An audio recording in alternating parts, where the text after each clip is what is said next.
नमस्कार मित्रांनो, स्वागत करतो तुमचं आसान भाषा मध्ये. तर आजच्या लेक्चरमध्ये आपण पॅरलल RLC सर्किट शिकणार आहे.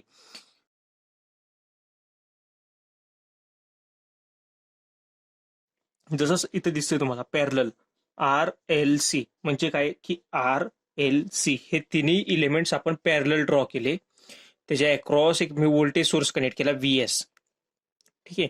आता हा एक आहे व्होल्टेज सोर्स, हा आहे रेजिस्टन्स, इंडक्टन्स, कॅपॅसिटन्स. या रेजिस्टन्स मधनं फ्लो होणारा करंट IR, या इंडक्टर मधनं करंट फ्लो होणारा IL, या कॅपॅसिटर मधनं करंट फ्लो होणारा IC. हा सप्लाय करंट आला IS, हा टोटल करंट येतो सप्लाय, त्यातला IR इकडे जातो IL आणि हा IC. आता ह्या R च्या अक्रॉसचं व्होल्टेज असणार आहे VS, त्याचप्रमाणे L च्या अक्रॉसचं व्होल्टेज पण VS, कारण की हे तिन्ही पॅरलल मध्ये. पॅरलल मध्ये व्होल्टेज सेम राहतं, सिरीज मध्ये करंट सेम राहतो. ठीक आहे. तर या कॅपॅसिटरच्या अक्रॉसचं व्होल्टेज आलं VS. हा इलिमेंट बघू शकता, हा टर्मिनल इथं कनेक्टेड आहे, हा टर्मिनल इथं कनेक्टेड आहे, हा L चा पण इथंच कनेक्टेड आहे आणि C चा पण टर्मिनल इथंच कनेक्टेड आहे. वाईज तसंच याप्रमाणे इथं या टर्मिनल, त्यामुळे VS हे तिघांच्या अक्रॉसचं व्होल्टेज आलं. ठीक आहे. आता आपण फेजर डायग्राम बघूयात की फेजर कशी ड्रॉ करणार आपण. तर जसं मी तुम्हाला सांगितलेलं की रेजिस्टन्सच्या केसमध्ये काय असतं, इन फेज कनेक्शन असतं. ठीक आहे. इन फेज असतं. इन फेज कोण कोणाला असतं, रेजिस्टन्स मधला करंट आणि रेजिस्टन्सच्या अक्रॉसचं व्होल्टेज. आता रेजिस्टन्स मधला करंट IR तो इन फेज असणार आहे व्होल्टेजला VS ला. म्हणून मी काय केलं की इथं पहिल्यांदा मी रेफरन्स फेजर V ड्रॉ केला, हा असा हॉरिझॉन्टल V. आता जसं मी तुम्हाला सांगितलं की व्होल्टेजच्या सिरीजमध्ये, व्होल्टेजच्या इन फेज मध्ये रेजिस्टन्स मधला करंट IR, त्याच्यामुळे इन फेज म्हणजे त्याला सेम लाईन अशी त्याच्यावरूनच ड्रॉ केली, ही IR ची लाईन झाली. ठीक आहे. हे दोन्ही इन फेज आले. आता मला सांगा की जसं आपण बघितलं इंडक्टर मधला करंट काय करतो बरं, की तो लॅग करतो कुणाला, व्होल्टेजला. म्हणून इंडक्टरचा करंट IL तो लॅग करणारे VS ला किंवा या V ला. तर हे बघा तुम्ही, IL झाला लॅग, खाली आला तो IL लॅग झाला व्होल्टेजला V ला. त्याचप्रमाणे हा IC कॅपॅसिटरचा करंट तो काय करणार आहे, कॅपॅसिटर काय करतो, लिडिंग इफेक्ट प्रोव्हाइड करतो. त्यामुळे IC काय करणार आहे, लीड करणार कुणाला, सप्लाय व्होल्टेजला. त्यामुळे इथं बघू शकता तुम्ही IC लीड सप्लाय व्होल्टेज. ठीक आहे. तर ही फेजर डायग्राम आली. आता मी ह्याला कन्वर्ट कसं करणार आहे या साईडच्या फेजर डायग्राम मध्ये, की मी काय केलं, हा IC चा फेजर आणि हा IL चा फेजर, या दोघांमध्ये किती 180 डिग्रीची फेज शिफ्ट आहे, बरोबर.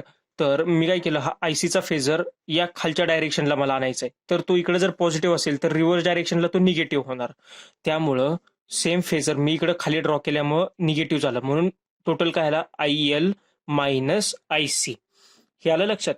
हा हॉरिझॉन्टल फेजर व्होल्टेजचा, ठीक आहे. त्याच्यानंतर हा करंटचा सिरीज मधला, हा व्हर्टिकल आला IL मायनस IC. मग मी काय केलं, या दोघांचा मला रिझल्टंट मी ड्रॉ केला डॉटेड लाईननी, मी इकडे असा रिझल्टंट आणि हा कॉमन पॉईंट आला. तर मी इथनं डायगोनल हा ड्रॉ केला. ठीक आहे. तर मला हा एक ट्रायंगल मिळतोय OAB. ठीक आहे. हा OAB ट्रायंगल, त्यातली ही जी लाईन आहे आडवी, तर ही झाली IR करंट थ्रू रेजिस्टन्स. ही व्हर्टिकल लाईन ही पॅरलल मी ड्रॉ केली आहे IL मायनस IC. ही जी लाईन मी पॅरलल इथं ड्रॉ केली, त्यामुळे ही सुद्धा लाईन आली IL मायनस IC. ठीक आहे. तर मला ही तिरकी लाईन ड्रॉ करायची. या दोघांमध्ये अँगल झाला 90 डिग्रीचा, कारण की हा राईट अँगल ट्रायंगल होतोय. तर मला हा तिरका डायगोनल फाइंड आउट करायचा आहे. म्हणून फ्रॉम करंट ट्रायंगल, हा करंटचा ट्रायंगल आहे ना, सगळे इलिमेंट, सगळे parameters in terms of current me represent केलेत. हा ट्रायंगल OAB, यामध्ये आपल्याला हा तिरकी लाईन ड्रॉ करायची, ती IS सोर्स करंट.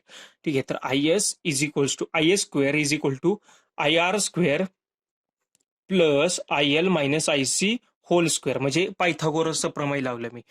त्यानंतर मी काय केलं, पायथागोरसच्या प्रमेयानुसार काय आलं, IS is equal to under root IR square plus IL minus IC whole square. त्यानंतर जसं हा इथं हे सगळे elements in terms of current आहे. ठीक आहे. IR हा करंट आला रेजिस्टन्सचा, हा इंडक्टरचा करंट, हा कॅपॅसिटरचा करंट. आता मी या सर्वांना रिप्रेझेंट करणारे इन टर्म्स ऑफ व्होल्टेज आणि रेजिस्टन्स.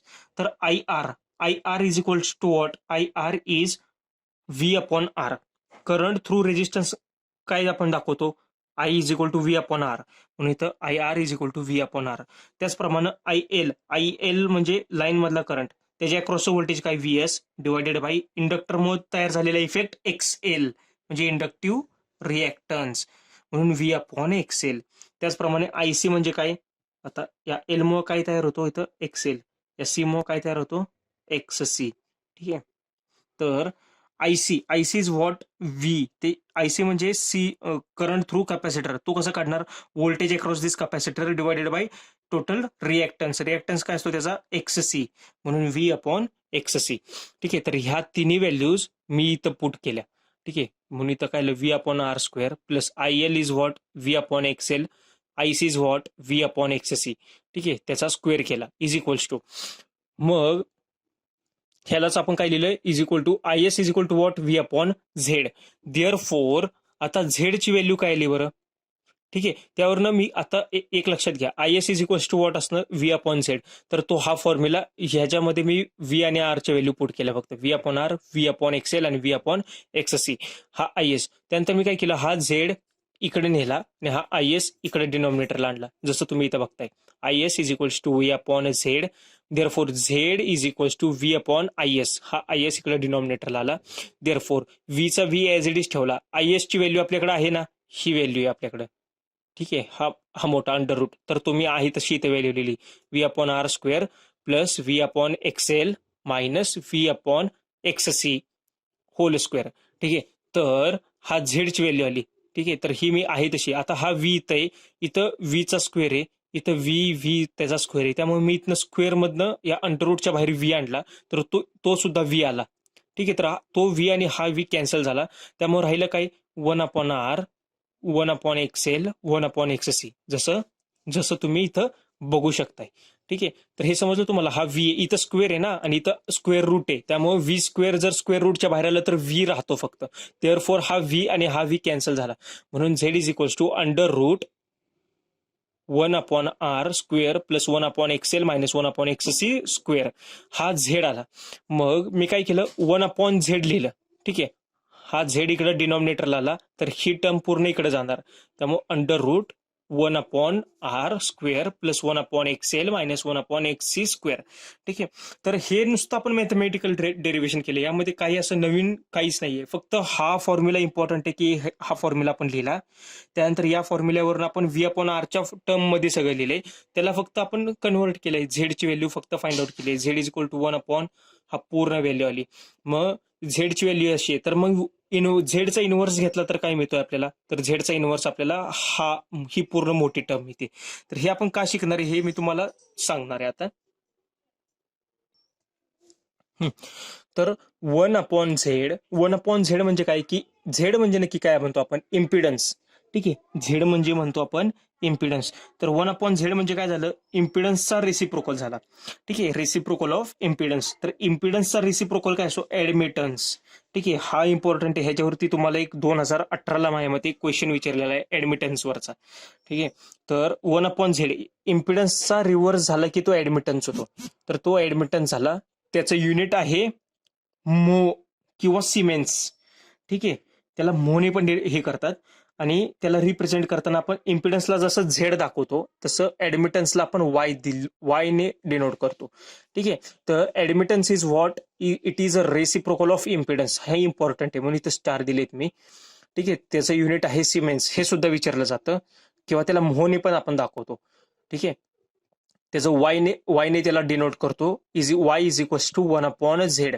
ठीक आहे, म्हणून ज्यावेळी पॅरलल सर्किट असतं, एक लक्षात घ्या, ज्यावेळी पॅरलल सर्किट असतं त्यावेळी झेडच्या फॉर्म्युल्याने आपण सॉल्व्ह करू शकतो, पण आपल्याला जरा जास्त वेळ लागतो म्हणजे इम्पिडन्स फाइंड आउट करण्यासाठी. सिरीजमध्ये कसं इम्पिडन्सची बेरीज होते, जसं तुम्ही आरएल मध्ये बघितलं, आरएलसी मध्ये बघितलं की सिरीज सर्किट असेल तर R plus L plus C असं याचा आपण घेतो, म्हणजे R plus XL minus X C. पण तसं पॅरलल सर्किट असताना आपण तसं करायला जर गेलो जर जास्त वेळ लागतो, त्यामुळे काय करायचं आपण ऍडमिटन्स घ्यायचा. तर पॅरलल सर्किटमध्ये टोटल ऍडमिटन्स काय असतो is equals to addition of parallel admittances. इथं ऍडिशन होते पॅरलल ऍडमिटन्सची. Admittance is what one upon Z. ठीक आहे, म्हणून पॅरलल सर्किट असताना आपण ऍडमिटन्स मेथडने मोस्टली सॉल्व्ह करतो. ठीक आहे, काय करतो ऍडमिटन्स मेथडने. तर झेड जसं तुम्ही इथं बघितलं, Z is equals to one upon admittance और admittance is equals to one upon impedance. तर one upon impedance is what R plus J X. ठीक आहे, impedance is what R plus J X. आणि ऍडमिटन्सला जसं इम्पिडन्सला आपण आर प्लस जे एक्स ने लिहितो तसं ऍडमिटन्सला आपण कशाने रिप्रेझेंट करतो, जी प्लस जे बी. ठीक आहे, जी प्लस जे बी. तर जी म्हणजे नक्की काय असतो, कंडक्टन्स, आणि बी म्हणजे असतो ससेप्टन्स.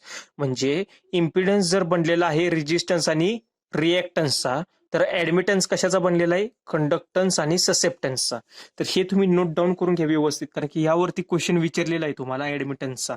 2 प्रश्न विचारलेले आहेत माझ्या मते या या नुसते या टॉपिकवरच. ठीक आहे, तर आता आपण एक व्यवस्थित बघणार की Y is equal to G plus J B आपण जे लिहिलं ना, तर जी म्हणजे काय, बी म्हणजे काय आणि वाय म्हणजे काय. तर पहिला पॉईंट, कंडक्टन्स म्हणजे जी, हा जो जी आहे हा रिअल पार्ट आहे.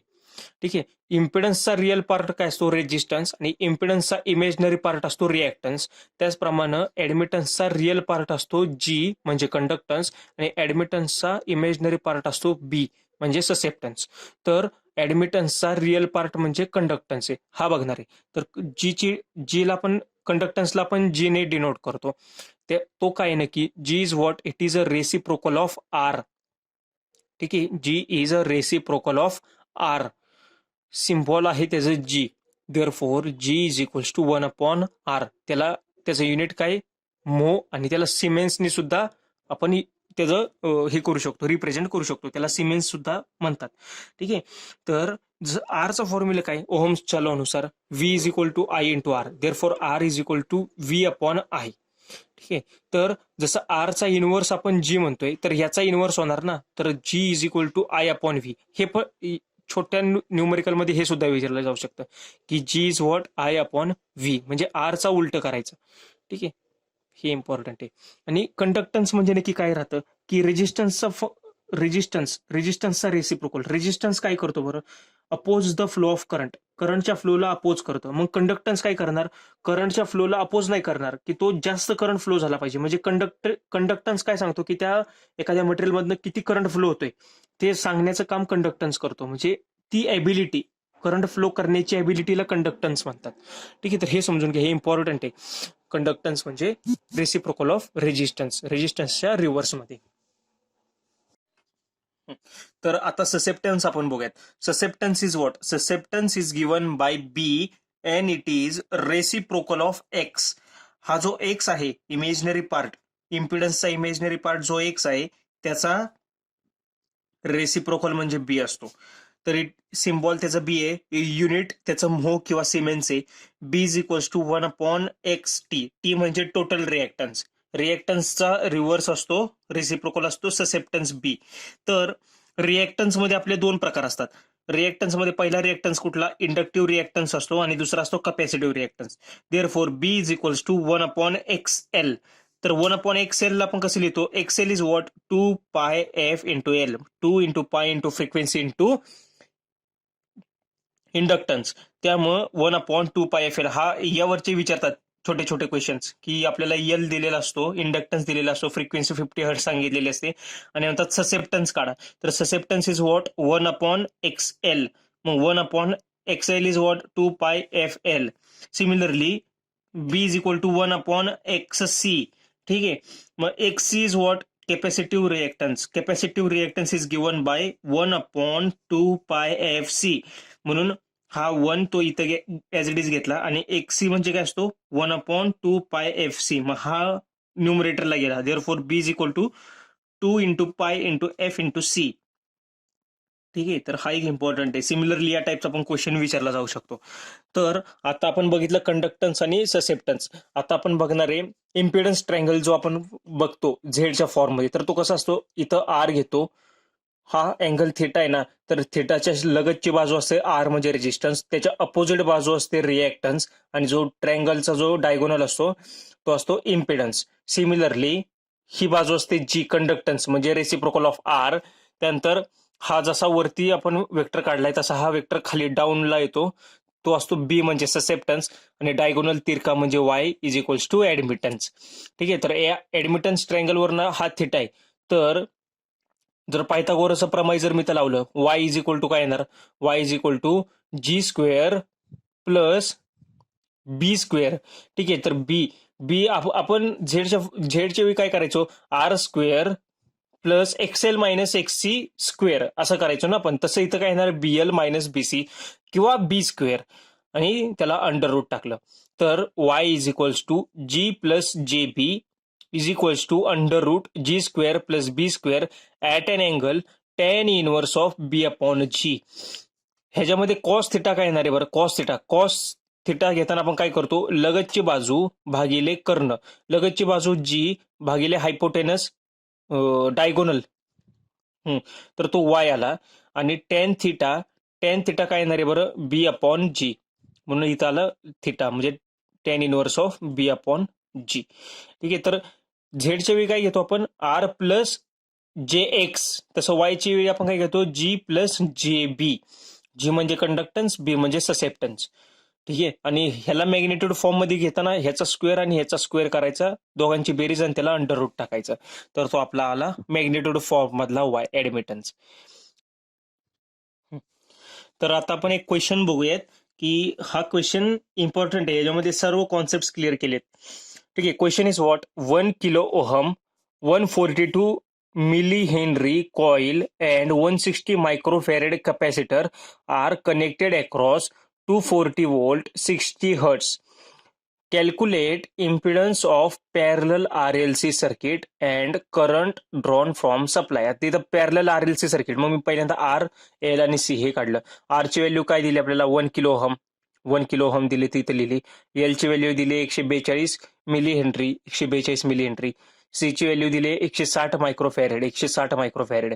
ठीक आहे, तर या रेजिस्टन्स मधनं जाणारा करंट लिहिलाय मी आय आर, या इंडक्टर मधनं जाणारा करंट लिहिलाय आय एल, आणि या कॅपॅसिटर मधून जाणारा करंट आहे आय सी. हे टोटल कनेक्टेड केलेले आहे across 240 volt 60 hertz, 240 volt 60 hertz. ठीक आहे, हा सप्लाय करंट आला. करंट ड्रॉन फ्रॉम सप्लाय म्हणजे आय एस, हा आय एस आपल्याला काढायचा आहे. आणि ह्या तिघांवर झालेला टोटल इम्पिडन्स म्हणजे झेड काढायचा आहे आपल्याला. ठीक आहे, तर एक पहिली नेहमी स्टेप लक्षात ठेवा, एल बघायचा. एल हा कसला दिलाय, 142 मिली हेनरी. तर एलचं पहिल्यांदा एक्सेल काढायचं, किंवा एक्सेल जर गेलेला असेल तर मग ठीकच आहे. ठीक आहे, तर X L is equal to 2 pi F L, मग 2 इंटू पाय इंटू फ्रिक्वेन्सी तर दिली 60 हर्ट्स, आणि इंडक्टन्स पण दिला 142 आणि मिली दिलाय, त्यामुळे 10⁻³ आलं. ठीक आहे, तर हे काढलं तर येतं 53.54 ohms. Similarly X C is what, हा एक्सेल काढला या इंडक्टरसाठी, एक्सी काढायचा या कॅपॅसिटरसाठी. तो काय असतो, एक्सीचा formula 1/2 into pi into F into C. तर 1/2 पाय एफ 60 हर्ट्स आहे, आणि सी ची व्हॅल्यू दिली 160 आणि मायक्रोफॅरेड आहे ना, मग 10⁻⁶. हे काढलं तर 16.58. हे तुम्हाला काढावं लागतं किंवा डायरेक्ट एक्झाम मध्ये दिलेलं सुद्धा असेल हे. तर आपल्याला काय काढायचंय, आपल्याला काढायचंय इम्पिडन्स झेड. पण जसं मी तुम्हाला सांगितलं की इम्पिडन्स पॅरलल आरएलसी सर्किटमध्ये आपण वाय काढायचा, वाय काढणं सोपं जातं आणि त्याला इन्व्हर्स केलं की झेड निघला. तर Z is equals to 1/y. ठीक आहे, तर वाय काढायचा आहे, तर Y is equals to what, under root 1/r square plus 1/xl minus 1/xc square. ठीक आहे, हा फॉर्म्युला आपण बघितलाय मागच्या डेरिव्हेशन मध्ये, बरोबर ना. तर वाय तर आपण 1/r काय, 1/1000 square plus 1/xl, XL is what 53.54 minus 1/xc, XC is what 16.58 square, आणि त्याला अंडर रूट. हे सॉल्व्ह केले की 0.0417 हे आन्सर आलं. ठीक आहे, तर Z is equals to 1/y is equal to 24. हा झेड तर काढला, ह्याचा इन्व्हर्स केला फक्त, म्हणजे 24 आन्सर आलं.